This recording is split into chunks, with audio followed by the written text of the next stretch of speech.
Ngaphandle kokuchitha isikhathi bazalwane sami ngenyawo zethu ngicela sihlanganise izandla zethu samukele the man of God samukele umpostoli Ndaba from TOC Katlehong ngicela sishaye izandla nje sikikize shama khola kakhulu sishaye ihlombe zafikela ngaphambili egameni likaJesu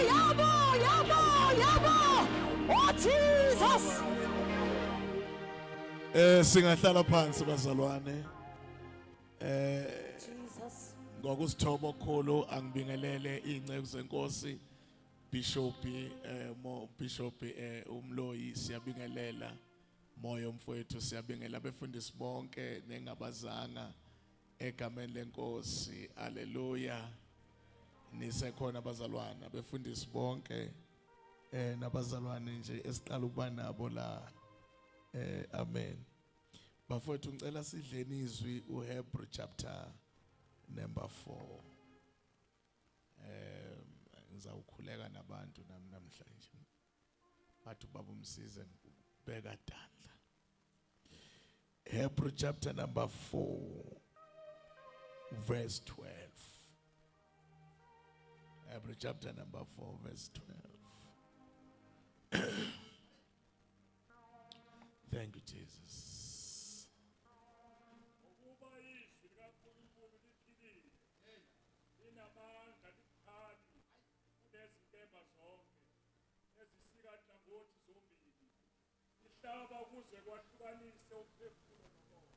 Thank you. Zindlo zenhliziyo. Thank you Masina. Kunomhlabeleli nje. Angazi noma nizowazi nisamke kodwa umhlabeleli nje. Bathi jabulani sesingabantwana abenkosi sesingofakazi silubonga lolu thando baba sindisi wethu sesimazi jabulani sesingabantwana abenkosi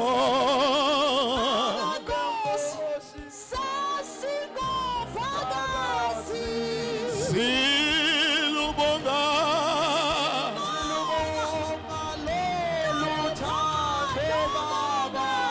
umsindisi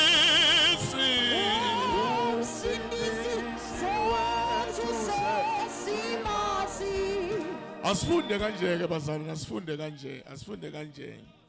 asifunde kanje ngifuna sikhulume ngamandla ezwi mfokanake amandla ezwi moyo mfowethu uyabona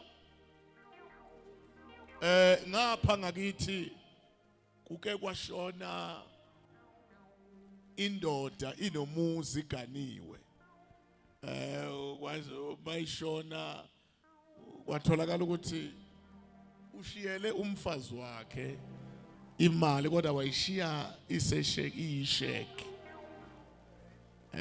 washiya ishek lemali ethile lo mama wahlupheka njengoba indoda ayimshiya ngalutho kanti imali ikhona cha iyisheke umama akazi ukuthi nansi imali ukuthi athathe lesheke liyoshintshwa liveze imali baphila abantwana uhlupheka lo mama uma sebe umphakathi usuzomklinela engasakwazi ukuyiklinela umuntu omdala sekugile mabethi bayachecka bathola icheckbook bathola icheck lemali isaka bathatha barishintsha bathi umyeni wakho kushiye nemali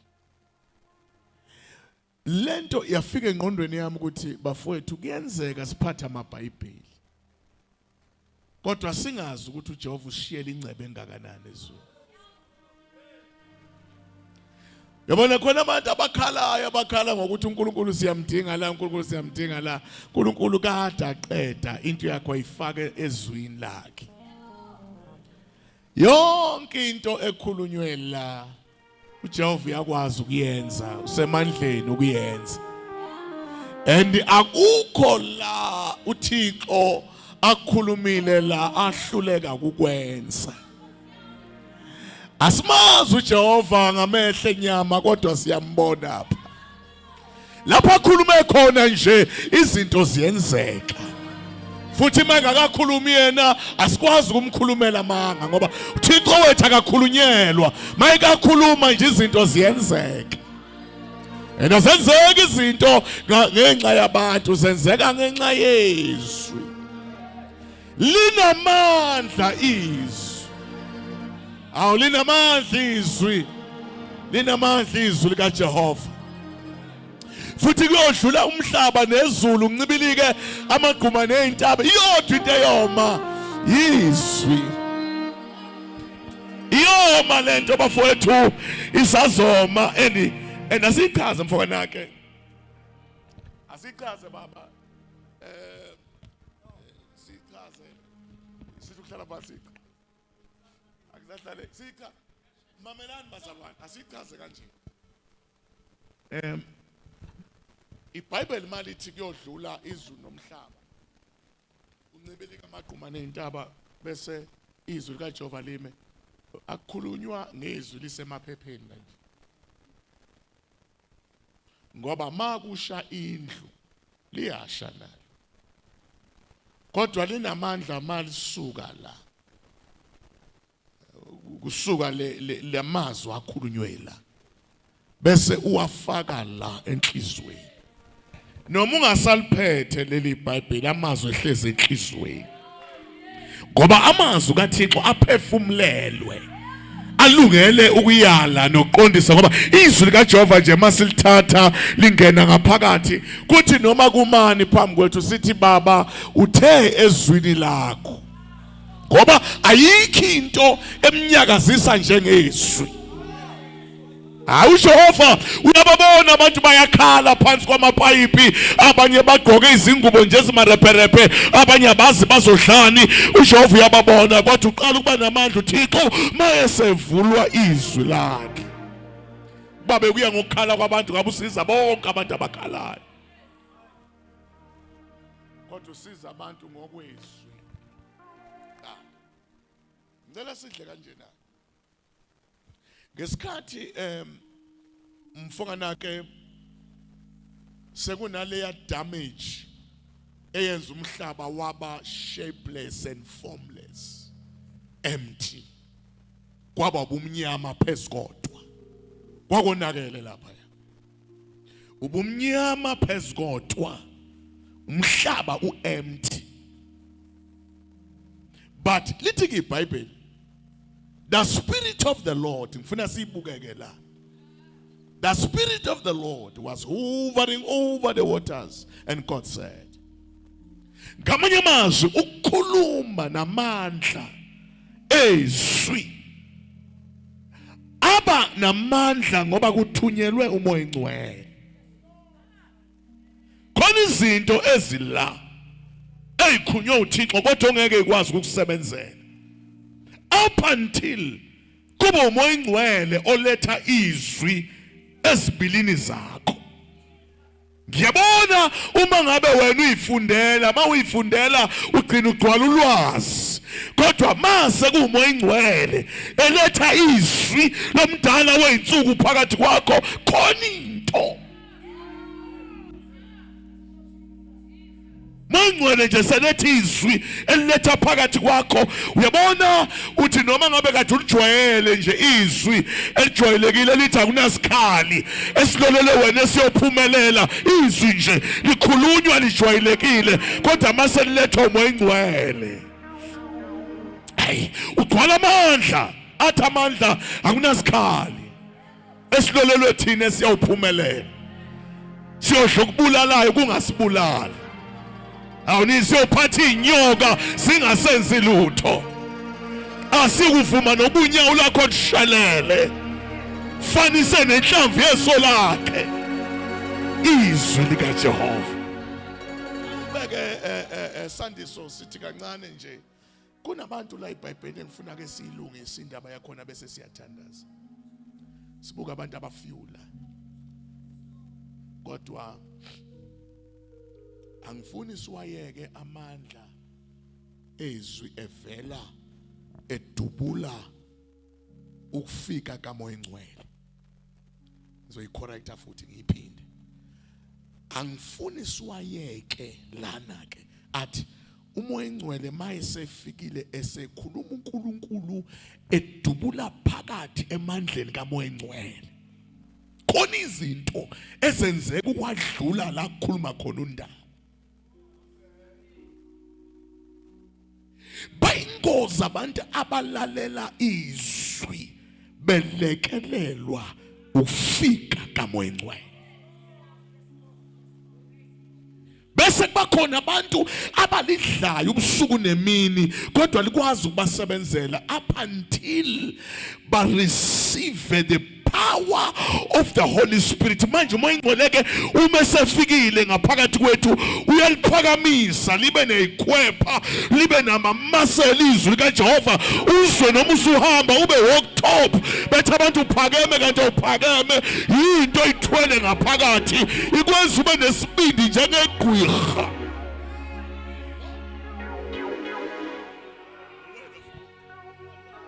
Lento yenza ukuthi ungaqonda ibullet, ngaqonda ibullet, ngaqonda ibullet. Kunabantu la eBhayibhelini ababesho khona ukuthi asinakujika amagama thina ashiwo uNkulunkulu empilweni zethu, asinakuyekela ukusho kwezwi noma ngabe uyawubasa umlilo wena eNebukadnezar, kodwa asinakuyeka izwi noma ngabe lakho liyaphuma izwi kodwa likwazi ukuba namandla ledlulelele sesalizwa, alireplaceki izwi likaJehova uma selifikile. Yikho into evama ucima izwi mawuseke nafika ushabaka. Alisokhuluma nje kancane ngoba ngifuna nazi ukuthi noma ngabe asiwaphethe amanzi asiphethe oil, asiphethe intambo, asiwaphethe itaputapu bafowethu, asiphethe lutho sokwembathisa kodwa izwi nje. Oh, kodwa abantu baseMamelodi, hey, asilandelwa truck, asiphethe amanzi. Hayi into siphethe. Siphethe lento sihamba ngayo. Bawungakholwa ilokho angeke sikubizele ngaliya. Linamandla nje izwi lilodwa nje. Liphethe izimanga zakho. Uthi uDavide baba, ngivula amehlo. Ngize ngibone izimangaliso ezisemthethweni wezwi. Hayi ukuthi wayeyimpuphuthi, kodwa wayefuna kuvuleka amehlo kamoya ukuzazi ukuthi la kukhulume khona uThixo. Surely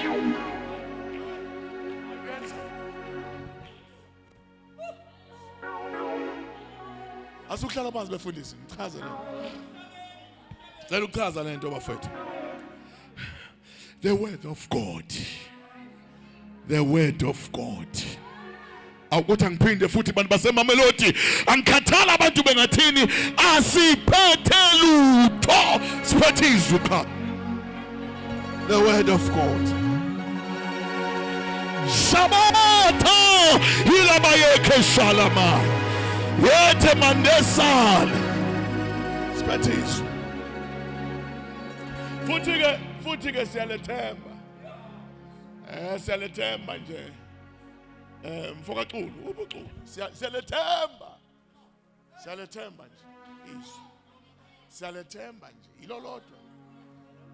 Mase sikutshele lona sokuphela. Asuhlala phansi ngichaze kanje. Ngicela ukuchaza. Ngifuna sithi shukuma bale siqonde ukuthi sithini. Uyabona uma ubuka uday number 6 wokudalwa kwe-creation, uNkulunkulu la uyakhuluma sukela kuday number 1 kuze kuyawufika kuday number 6 lokhu lishilo izwi and God said. And mawufuna ukubuka imfihlo uday number 6 uthi asenza abantu ngomfanekiso wethu. Ngifuna ke siyichazeke le ngoba ikhona into enamandla ephethwe yithi enamademoni noSathane. Uyakwazi lokho kodwa wenza ingqondo zethu kwangathi sifanele ukungakwazi ukuthi singozi kuye. Uma sike sabuyelwa uqobo lwethu lokwazi izwi. Uthi ke mayeqeda uNkulunkulu asenza abantu ngomfanekiso wethu mfokanake. Basifuze. Asibambeke ngomfanekiso wethu. Baphinde basifuze. Bangafani nathi kuphela. Baphinde basifuze. Ngoba ufana noThixo sinjalo. Into eyenza ngishumayele kanje ngikushiftele kumfuzeni. Ayike sesiyadla ke thulubukeke manje kuyadliwa ke la. Mawubona izandla zami ngizithi zinjengezikaThixo, neminwe yami ewu5 injengekaThixo, namehlo ami amabili mangiwaluza nguThixo, neyinwedlana zami mangiqala ngithi nginguThixo, nenyawo ezimbili zami nginguThixo, kodwa iyodwa into engisilele ukuba ngifane na ngimufuze. Manje ke lezi zinto zombili uSathane wangena phakathi nendawo wazofihla uqobo lokumfuza. Wayesethi bayangehlula ekufaneni naye, angeke ngikwazi ukubashintsha, kodwa khona into engababamba kuyo ekumfuzeni. Singangena kumfuzeni bazalwane? Yeah, ngoba uma okuzelwe yisha kuyisha, okuzelwe inkomo kuyinkomo, kuyabhonga njengeinkomo, kodwa okuzelwe uThixo kunguNkulunkulu omncane. We are the deputy God. Singonkulunkulu abancane. Ngizokufaka eofisini lokuba uThixo omncane. Ula emhlabeni ngiyakuphusha, ngizokuphusha ngamandla kaMoya Ingcwele, ngizokufaka eofisini. Uthi mawuvuka ukhuluma nezingane zakho, ukhulume njengoThixo. Mawukhuluma nemali, ukhulume njengoThixo. Mawukhuluma nezimpi, ukhulume njengoThixo. Mawubona indaba, ukhulume njengoThixo.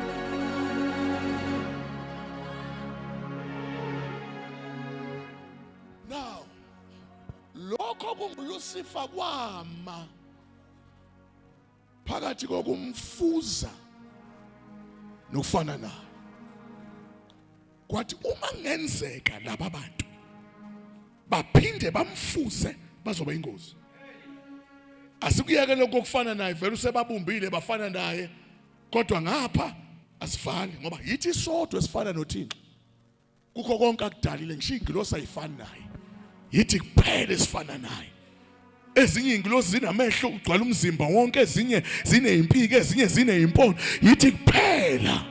Mawusibhekile wena sina into esabisayo, musibheka nje siyasabisa kodwa savula umlomo ngoba asimfuza uThixo ngokuhamba, simfuza ngomlomo la. Khona into ephuma la siba ngoba abasekhona kodwa abazalwane. Wakhuluma nobumnyama, ubumnyama babaleka. Thina masibona ubumnyama asithuli, siyakhuluma.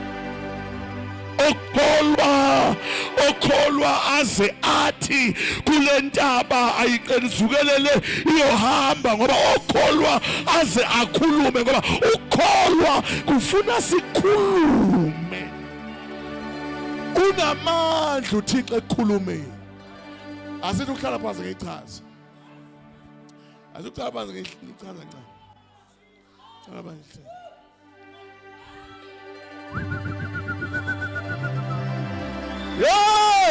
Ngizovusa izinja ezizokhuluma ngo-12 ebusuku, ezizokhuluma ngo-4 ekuseni, ezizokhuluma.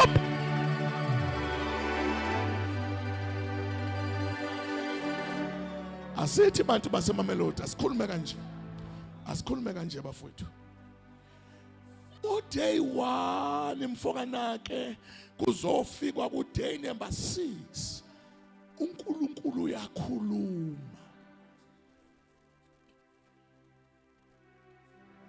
Bese lithi iBhayibheli langihluleka khona bese lithi ngosuku luka7 waphumula. Kusho ukuthi ngoday 1 lento ayeyenza yayiphuma namandla. Ngesikhathi ekhuluma kwakwenza ukuthi ngoday 7 athi ake ngiphumule, into ekade ngiyenza ibingiqeda amandla. Why uNkulunkulu ngoday number 7 bese uyaresta? Kusho ukuthi ngoday 1 mangithi makube khona ukukhanya lelo gama beliphuma namandla, ligijime liye ebumnyameni, ubumnyama bushifte ngalawo mandla bese kuvela ukukhanya. Day number 2 wakhanda ifirmament, wathi akuhlukana amanzi aphansi namanzi aphezulu. Leyo nto eyikhuluma kodwa yayiphuma namandla. Kwathi ngoday number 7 waresta, wathi ngesikhathi ethi wayengasakhulumi Bishop Mloyi, kodwa wayephumulele kwi-clay soil.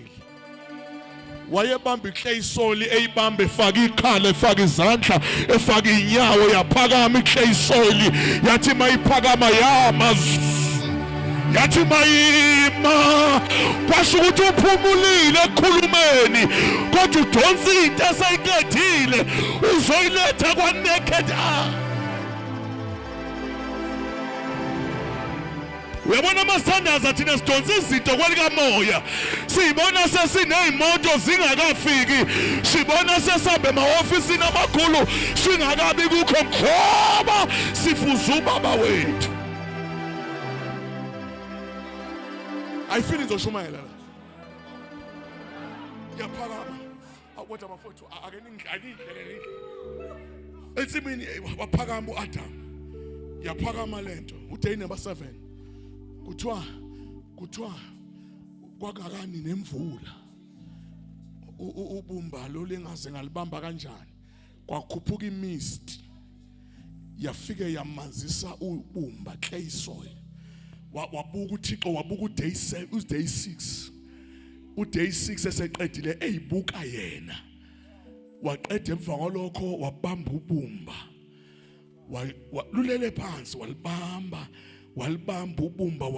ubumba ezibuka yena wasuka lapho wathatha umlomo wakhe waye emakhaleni wathi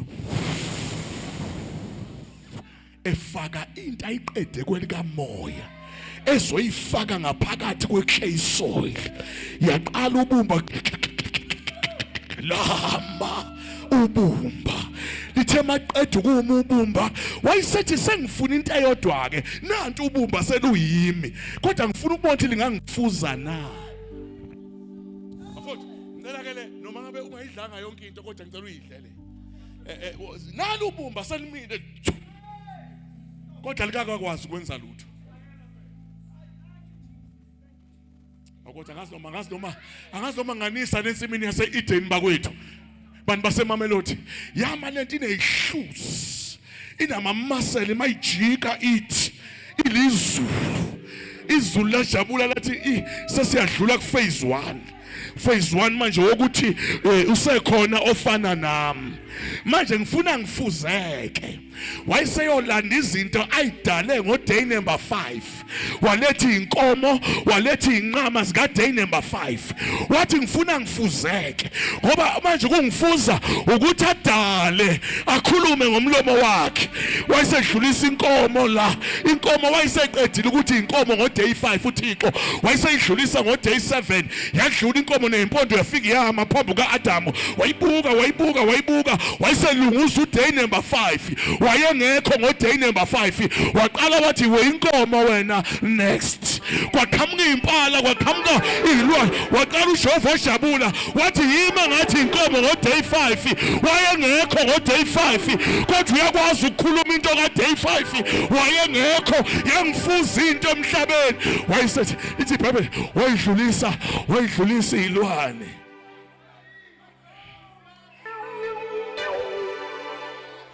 bafowethu asikhulumele awuvuka moyo mama nani bazalwane asikhulumele leli gama elithi ibambe mfana leli gama elithi moyo akatholelwanga umsizi umbuzo uthi ufunelwa ubani ngoba uye la uThixo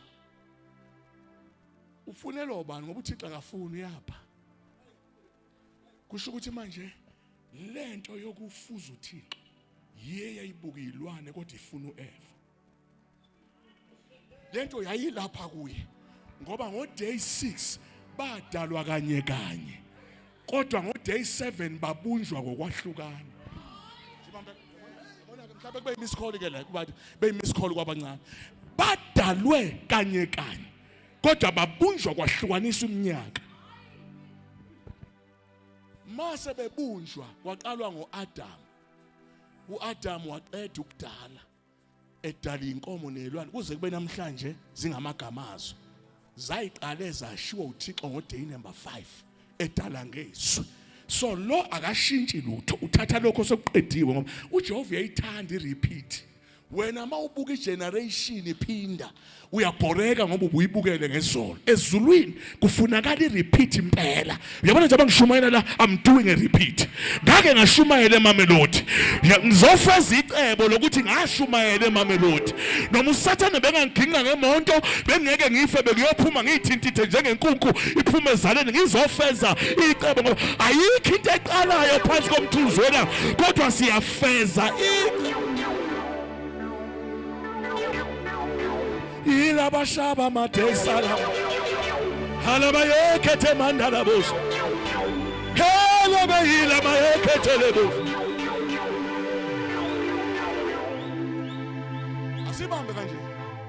asibambe kanje uJehova uqala ukujabula ebona into ayidalile ngomfanekiso wakhe isiphinda imfuza. Sikhulume ngifuna siye khona. Isimfuza ziyadluliswa ke inkomo next uthi inkomo le uJehova ujabuliswa ukuthi wayengekho ngo day 5 kodwa uzokhuluma into eka day 5 engumuntu ka day 6 ukwazi ukuba nehlo lokuyolunguza u day 5 weyilwane aqede ngokuthi uJehova wenzeni ngo day 5 azophinda ngo day 7. Now lathi izulu ke sokupheleleke sengiyenzile into engifuzile. Umonakalo kuSathane ayefuna ukumphazamisa kuAdam wayifuna nje ukuthi amshifte kuyilayinini yokuphambana nezwi. Umonakalo nje nawuqale njengoba silungisa umonakalo wokuthi umuntu adisturbeke ezwini. Beliswayi nomonakalo sizowulungisa hayi ngezinye izinto ngezwi. Yilolodwa izwi elungisa umonakalo ngoba konakala ngokwezwi. Sizofikisa ngokwezwi. Mhlawumbe nginise semina seEden kancane nje. Ithi inyoka ayiyi inyoka kuAdam. uAdam uvuka njalo ayela iyambuka ithi lo wakwazi ukungetha ngabe inyoka ngoba wade bona ukuhlakanipha kwabo. So uyangazi lo angikwazi ukumatheka uAdam ngoba ngesikhathi mina ngiza nguyena umuntu wangiqamba usengangimemeza nangegama ngitatazela. Bathi ngcono ngilinde umama ngoba umfazi kaAdam onguEva ngesikhathi kudalilwane akekho yena. Ula kuAdam uqala ukuba khona uAdam eselele. Wathi mayevuka uAdam wamfica esegaxene nezilwane wathi uNkulunkulu ubani lo uyavuka futhi lento yakhuluma njengoThixo yathi ithambo lamathamba.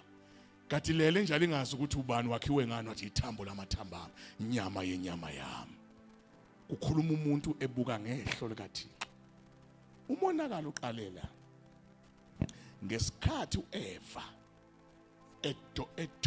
elinyazwa inyoka. Nayo mayifika ayiphethe okusha. Ifika ngamagama athi mfokanake ushilo yini uThixo ukuthi ningadli la. Ushilo ngabanye amazwi ulibambile yini izwi.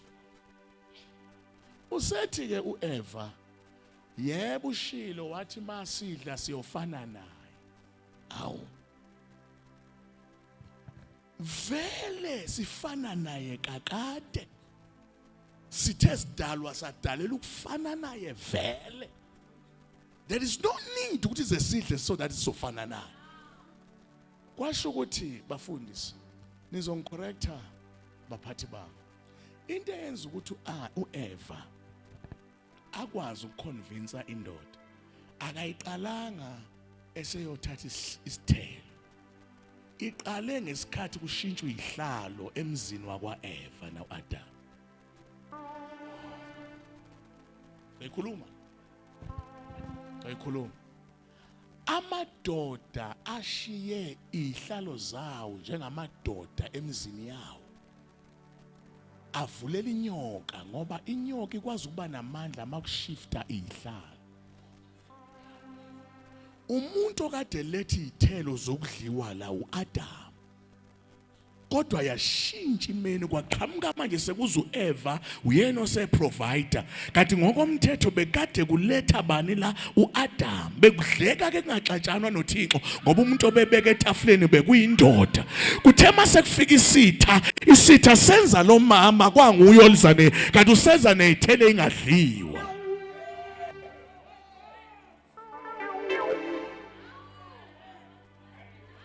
Azama madoda. Noma ngaba usebenzi noma ngaba unayo imali akube khona oyibeka into etafuleni ngoba mayizolokho ibekwa umama la kuyoba sokubeka nenyoka ungasaboni ingene ngaphakathi penetrate ngoba kahle kahle provider uyindoda kodwa uma lokhu indoda ingenzi lutho umama ephuma uzothatha nezithela kaezi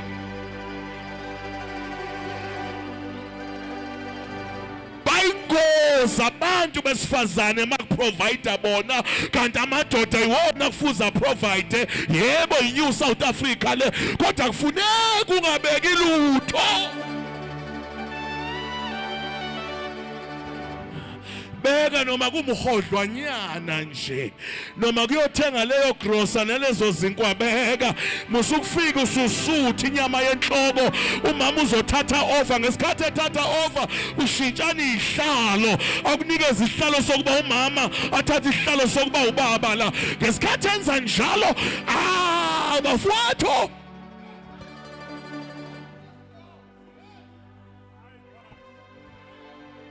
wathi mayebona uLucifer uthi hayi sengiqedile ngalomndeni sengiqedile umama akazi kulinywa kanjani ensimini indoda iyanikeza umsebenzi wokulima ile ayiphambukeli kulesi sithelo noma ngabe kwenzakalani kodwa namhlanje sokuthwabaza umama esithelweni thwabaza umama ensimini nisekhona kodwa abazalwane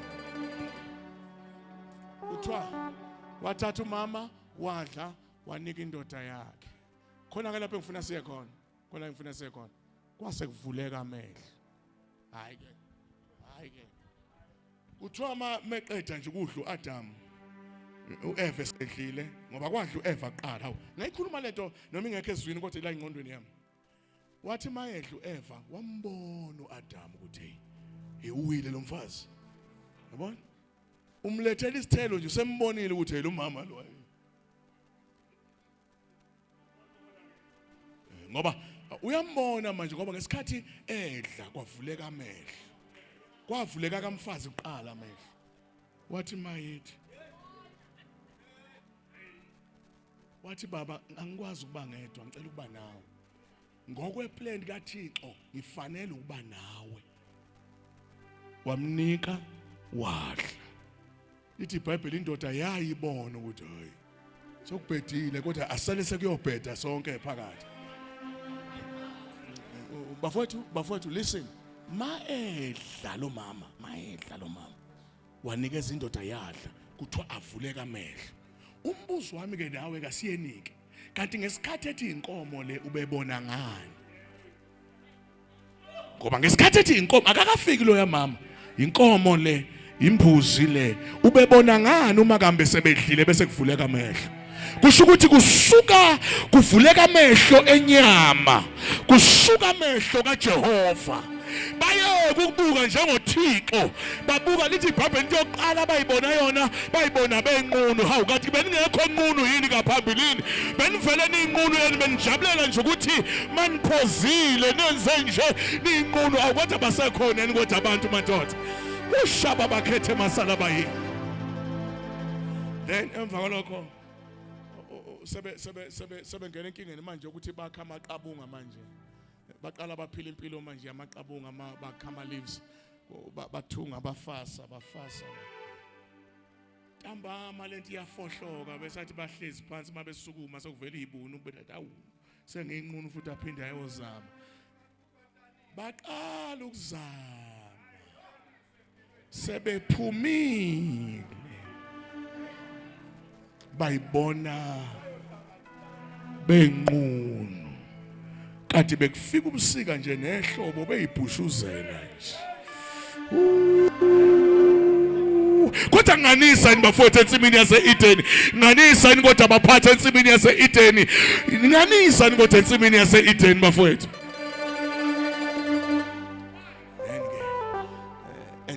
and ligama esho Eden belisho indawo yenjabulo bebekade ke bethokoza laba abantu begcinile benganakile okwenyama ihlo labo belibheke kuThixo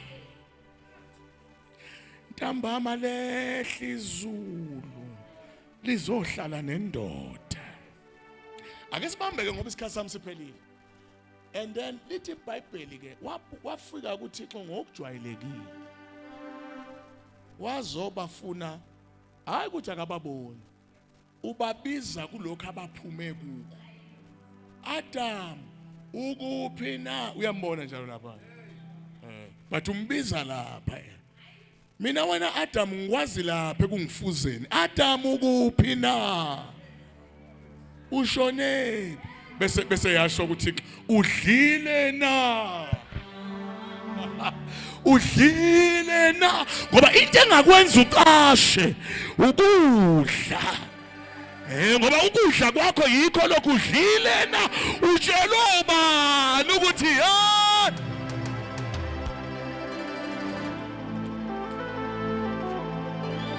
awukho abantu basemamelodi ngenani ningangibambezeli ngenani udlile na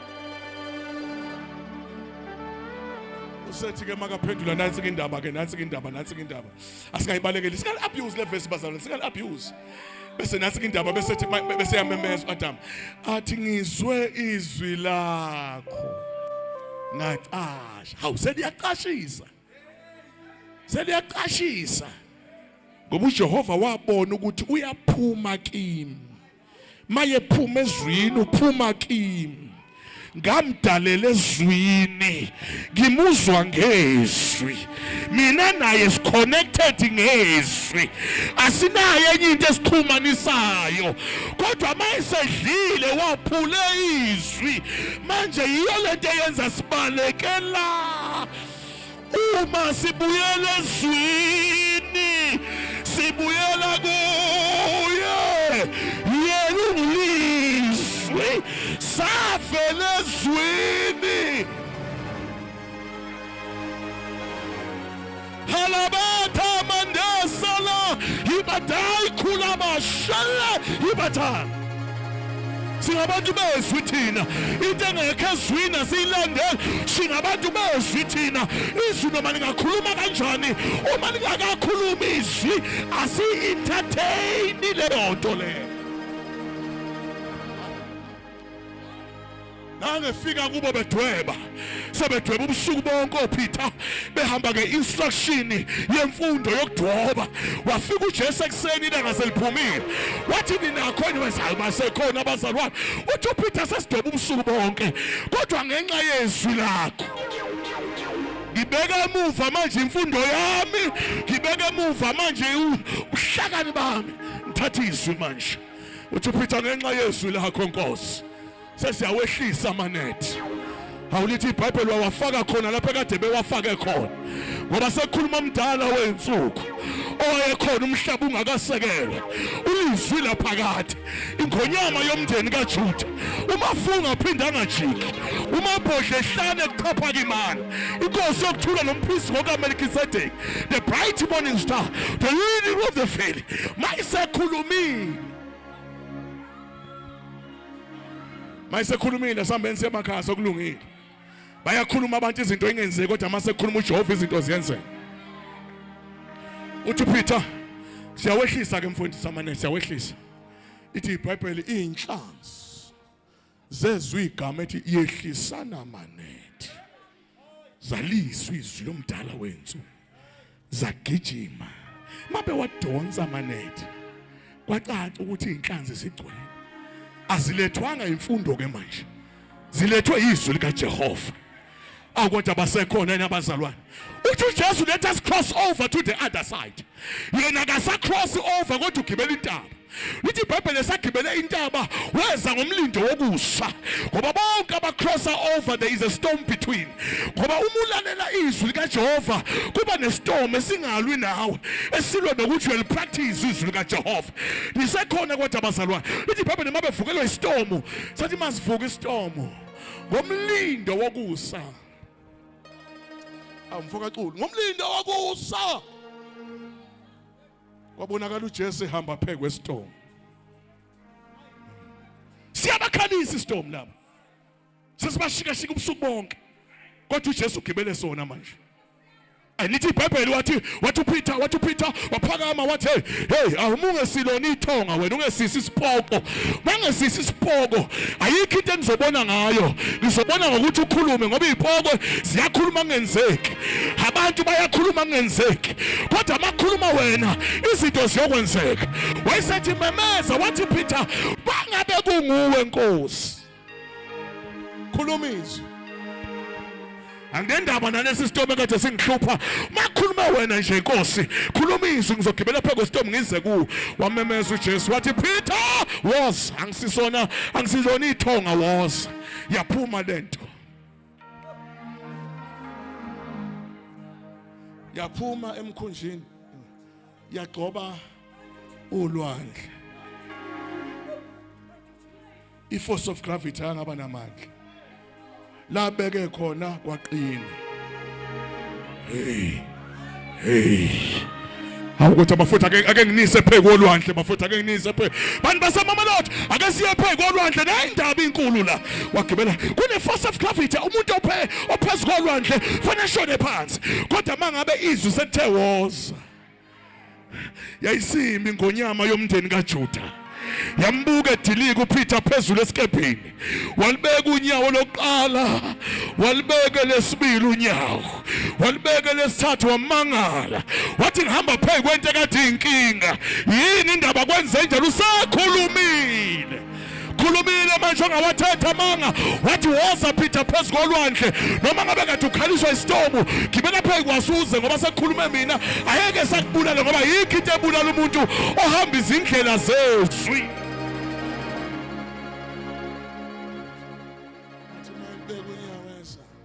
Bese thi iBhayibheli wanethu ukususa amehlo.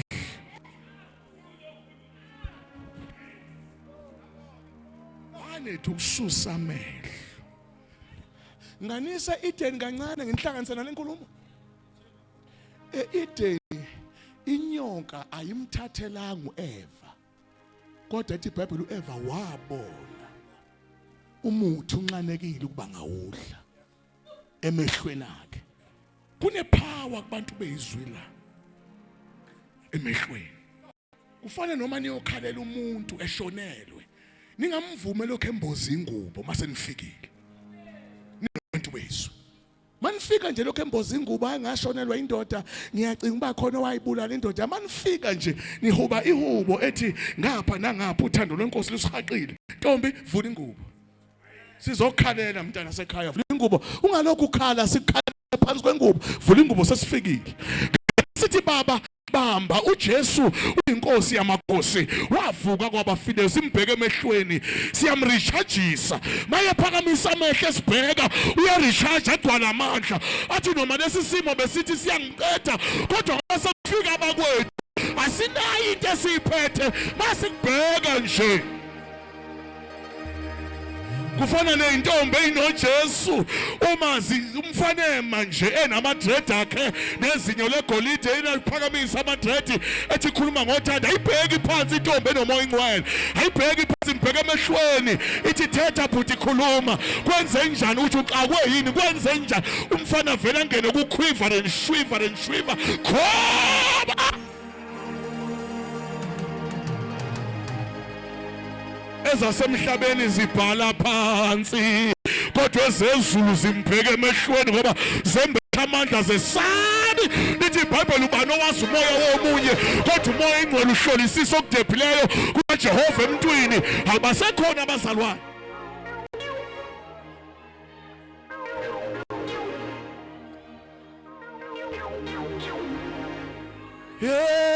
Beshala mayelebus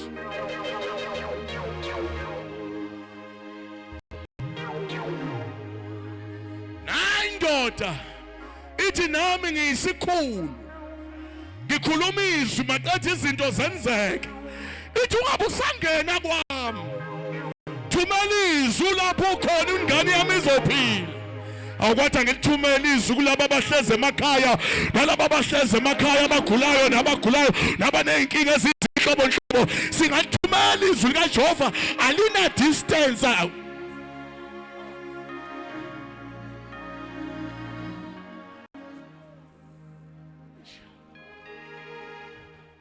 Mphefumulo wami wophelela wezinsiza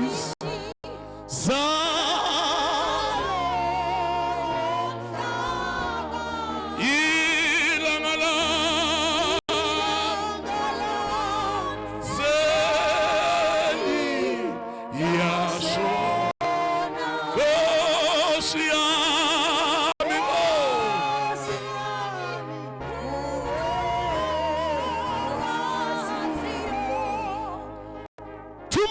iZwi ntanami yophila ekhaya nami ngingomunye wezikhulu akufuneki ngize ngifike manje ngakhuluma iZwi nje igijimi zami ziyangigijimela khuluma iZwi uMaria wayazi indoda ayazi indoda kwafika enye yengilosi ebizwa ngoGabriel igama ethi Gabriel lisho the man who standing before God yafika kwintombi ingayazi indoda kodwa abafotha ngazi noma bengayikhuluma leyo ungayazi indoda lithi iBhayibheli mayifika wathi wena wesifazana obusekileyo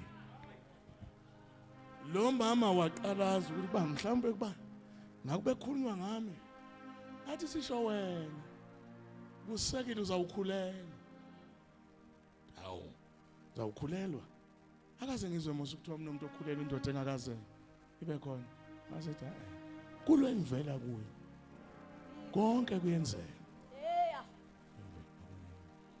akwazi ubona umuntu kodwa kuzoqala usethi ke nanka amagama engiwathanda ngoMaria besethi akwenzeke kimi athi ngiyamuzwa lo ntombazane ephakamisa amahlombe akhe kuphakama namabedlana akhe ephakama ebamba umoya akwenzeke kimi njengokusho kweZwi ngoba ngiyincekazi ngisigqilakazi ngingowesifazane okhonza iZwi lithi iBhayibheli khona lapho okungcwele umoya ingcwele wami engama maqedane emva kolokho wakhulelwa kwahlala uJesu la kusho ukuthi uJesu akahlalanga kuMaria ngoba eyintombi nto sicorrecteke lapha eyintombini akahlalanga kuye ngoba eyintombi nto zaziningi intombi nto kodwa umehluko wale ntombi nto ukuthi yayikholelwe eZwini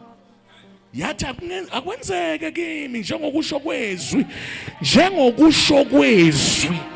akuthi angithi bafowethu akwenzeke njengokusho kweZwi sikhathele lezi mfishi sithi ivangeli sithi imfishi engekho eZwini sithi ivangeli imfishi engekho eZwini akwenzeke kithi bantu baseMamelodi njengokusho kweZwi into ebalekile iZwi ezimpilweni zethu wakhulela uMaria wakhulela uLizwi efike ngokukholwa iZwi kanti usedonsa iZwi uba lizohlala esibelethweni sentombi ngifuna ukuthandaza kholwa iZwi mayisekhulumile ayekela abantu bamba ukusho kwakhe lapha ekushweni kwakhe kunemfihlo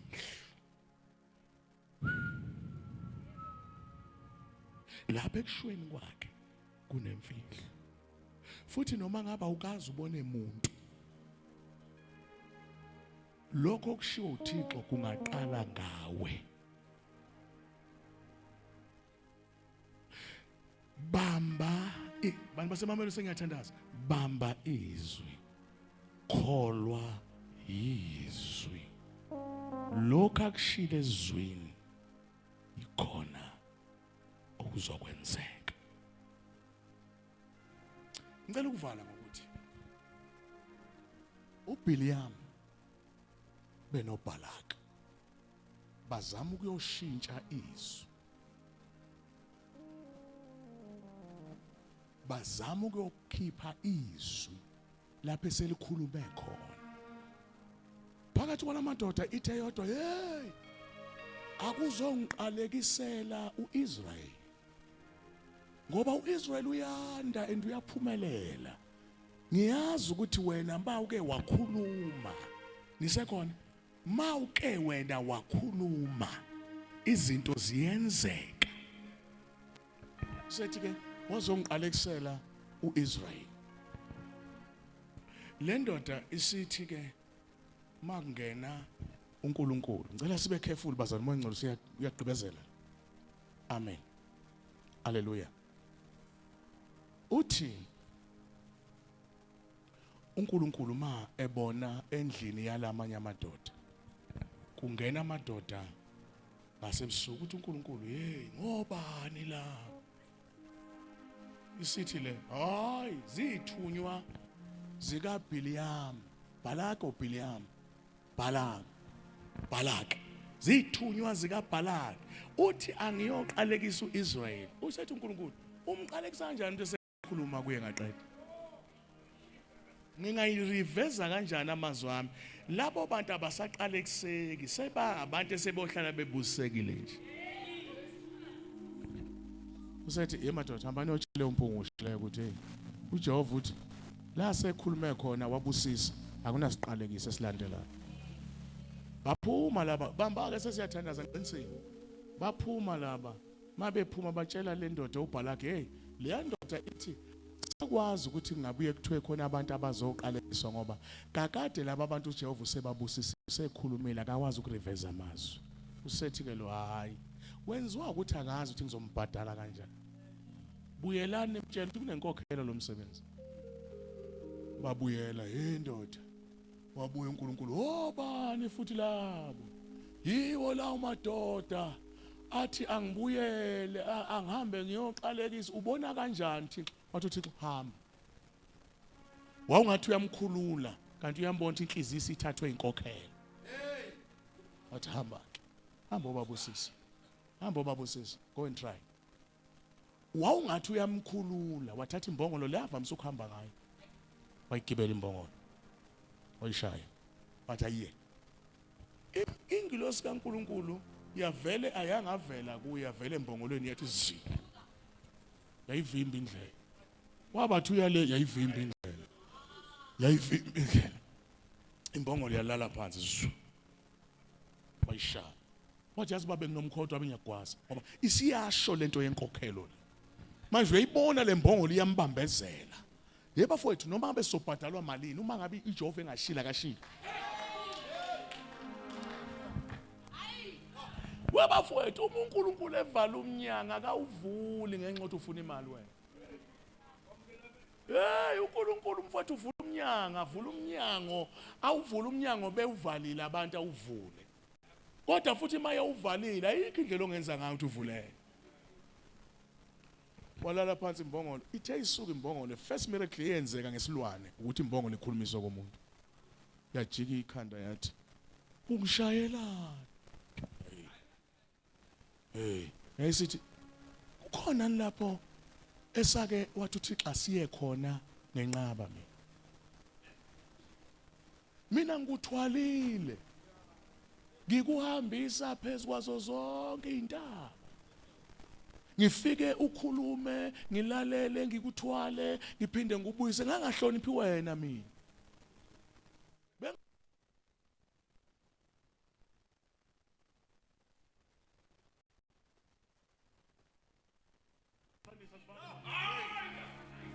hayi ucabanga ukuthi bengihlonipha wena hayi bengikupepa ngoba ngilalela lokuthumileyo bengenandaba nawe mina bungathi uyagibela ngukhikhe ubathi uyagibela ngukhikhe uma ngabe izulu belingasho ukuthi angithobe bengithobela izulu hayi wena awuboni ngathi indlela yethu ayivunyiwe uThixo lalela ke njengoba ungibona ngiyale ngehlulwa ingilosi imphambi kwami la lengilosi izosho ukuthi lolu hambo lothu alinqinyiwa lifaka uThixo akusilo lukaThixo lolu hambo ngoba bafowethu noma ngabe siza into yethu leli vangeli mfokanake aliduri kanje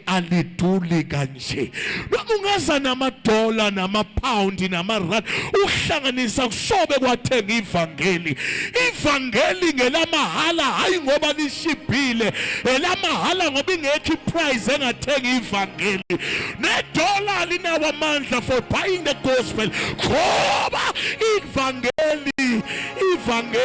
ivangeli ngelamandla kamoya ingcwele akusilonela imali akusilonela amadola kodwa lona liyahamba ngemali kodwa akusilona lithengwa ngamali siphakamisele phezulu izandla abantu baseMamelodi I'm finished ushilo na akayikukwenza na Yekelana abantu mayisethethile yena yekela abantu. Abantu bayakhuluma bangafezi, abantu bayakhuluma bangaligcini izwi, abantu bayakhuluma maqedane bajikela amazwi abo. Kodwa uJehova ku 1 Samuel 15 verse 29 uthi ithemba lika Israyeli alikaze lakhuluma labheke emuva. Uthi angisiyena umuntu ukhuluma ngiyisole esengukhulumile surely ikhona okwenzakala. Asiphamisele phezulu izandla zethu. Hawu bafowethu sanyathandaza. Hawu bafowethu asiphethe lutho soze sihambe Mamelodi. Angeke sikuphende ngalutho, asoke sakufaza ngalutho, asikufaka ntamba, sikuphusa lutho, siphethe yena. Iye inamandla kakhulu into esiphethe, asikwazi ukuyidenta, asikwazi ukuyingcolisa, asikwazi ukufaka akusiyona iorosi le ukuthi izoedwa amanzi, akusiyona ijuice le ukuthi yifaheli leli.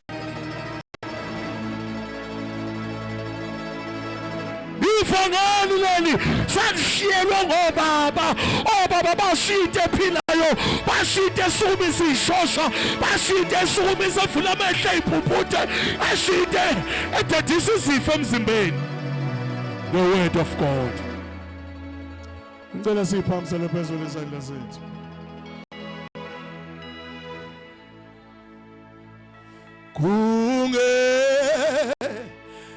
Kwaphela kimi ukuthanda wena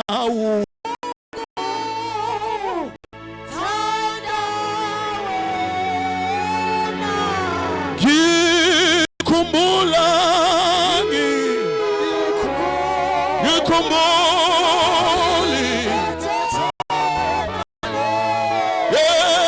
because come on, Sunday.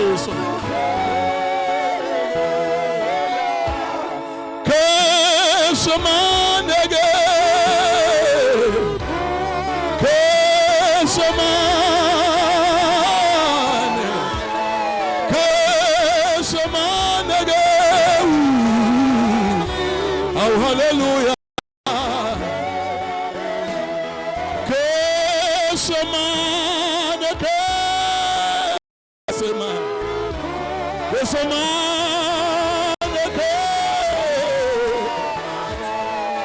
Akushabelele umuntu waseMamelodi. Hallelujah. Shuphekela. Ukhumbulike kasemana lengi. Awu hallelujah. Awu hallelujah. Awu hallelujah. Mshuphekela baba wethu.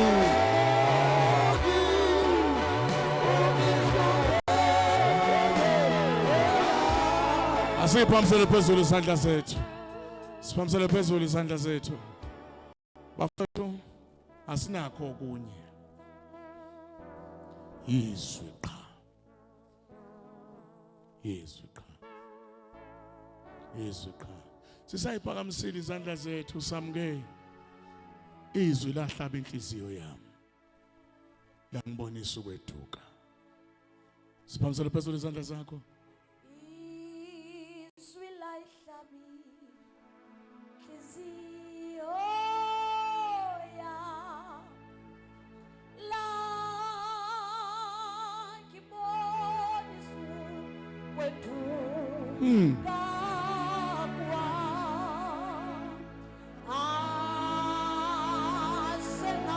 Siphamisele phezulu.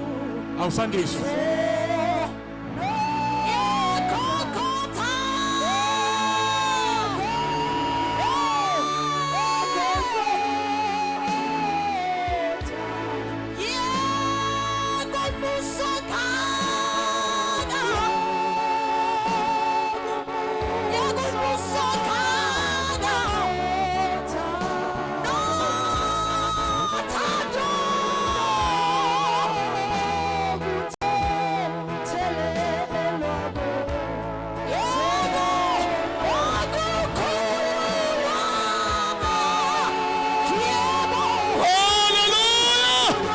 Jesus.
Baba siyabulela sibonga izwi lakho uNkulunkulu wethu namandla ngempela uNkulunkulu wethu lidala izinto ezingekho zibe khona uthi uIsaiah lifana nemvula alehli libuyele emva lilambatha lingawenzanga umsebenzi linamandla izwi lakho uNkulunkulu wethu namandla libukhali lengcinkembe sikanhlangothi zombini livwa ubumnyama bese buyabaleka ngoba yizwi lakho khuluma kahle ngalizwi lakho uNkulunkulu wethu namandla linamandla okuphunzisa imbaba lehlala izwi lakho uNkulunkulu wethu othandekayo lihlaba lehlula umkathe ethanjeni ngoba lilizwi lakho baba wethu namandla wonke ulalile wadala waqoqa ngelizwi lakho baba wethu othandekayo egameni likaJesu Kristu waseNazaretha sibonga amandla ezwi lakho baba wethu namandla likwazi ukunyakazisa ihlane laseKhadeshi uNkulunkulu wethu namandla izwi lakho baba wethu namandla lisiphula imithi namitha yamisedari namesidari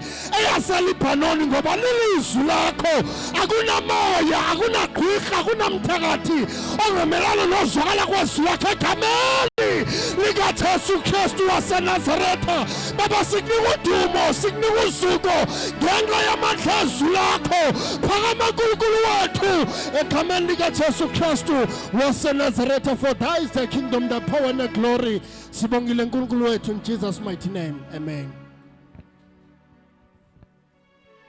Siyabonga kakhulu bazalwane uthe uBishop angidlulise lokho